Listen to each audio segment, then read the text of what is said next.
ஒரே ஒரு வாழ்க்கை வரலாற வாழ்ந்துரு அப்படின்னு ஒருத்தன் ஈஸியாக சொல்லிட்டு போயிட்டான். ஆனால் இந்த வாழ்க்கை இருக்கே அப்பா, ஏதாவது ஒரு பிரச்சனை, ஏதாவது ஒரு கர்வ் பால் தூக்கி வீசுது நம்மளை பார்த்து. அந்த மாதிரி நிறைய சந்திக்க வேண்டியது இருக்குல்ல.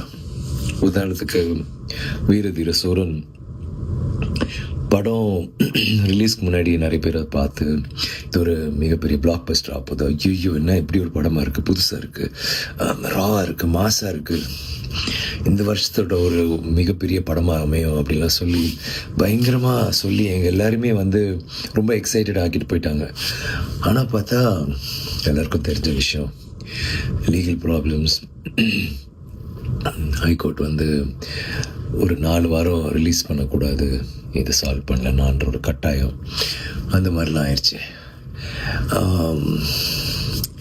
எனக்கு என்னென்னா இந்த படம் எப்படியாவது நம்ம ஃபேன்ஸை போய் சேரணும். ஏன்னா இந்த படத்துக்குள்ளே அவ்வளோ ஒரு முயற்சி நாங்கள் எல்லாருமே போட்டோம். அருண், நான், ப்ரொடியூசர் எல்லாருமே, இந்த படத்தில் நடித்தவங்க ஒரு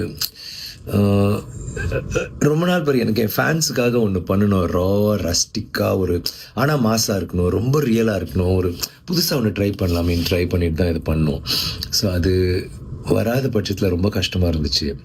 அப்புறம் நான் யோசித்தேன், இது ஏதாவது ஒன்று பண்ணணும், நம்ம சினிமாவுக்காக நம்ம எது வேணாலும் பண்ண தயார், எல்லாருக்கும் தெரியும், இதெல்லாம் ஒரு மேட்ரான்னு சொல்லிட்டு என்னால் என்ன பண்ண முடிஞ்சதோ பண்ணி படம் வெளியில் வந்துச்சு. ஒரு படம் அந்த முதல் ஷோ கேன்சல் இல்லை 2வது ஷோ, முதல் ஷோ கேன்சல்னாலே அது அவ்வளோதான், அதுக்கப்புறம் எந்திரிக்காது. ஆனால் எங்கள் படத்துக்கு 2 ஷோ கேன்சல் ஆகி சாயந்தரம் தான் வந்துச்சு. அந்த ஃபஸ்ட் டே ட்ரான்னு ஒன்று இருக்குல்ல, அது கண்டிப்பாக பாதிக்கப்பட்டுச்சு.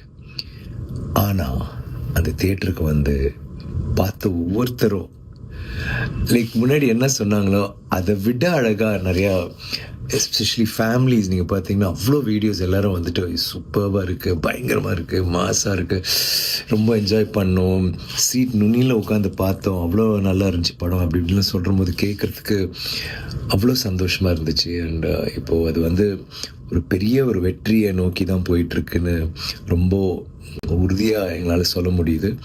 அதை நினச்சி பார்க்கும்போது எனக்கு நன்றி மட்டும்தான் எனக்கு உள்ளே தோணுது. உங்களுக்கு நன்றி சொல்லணும்.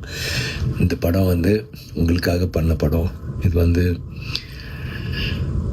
நாங்கள் நினச்சது நடந்துச்சு, சேர வேண்டிய இடத்துல சேர்ந்துட்டுருக்குன்னு நினைக்கிறபோது ரொம்ப சந்தோஷமாக இருக்குது. வீரதீர சூரன் பார்த்தவங்களாம் என்ஜாய் பண்ணியிருப்பீங்க, பார்க்காதவங்க பார்ப்பீங்கன்னு நம்புகிறேன். தேங்க்யூ.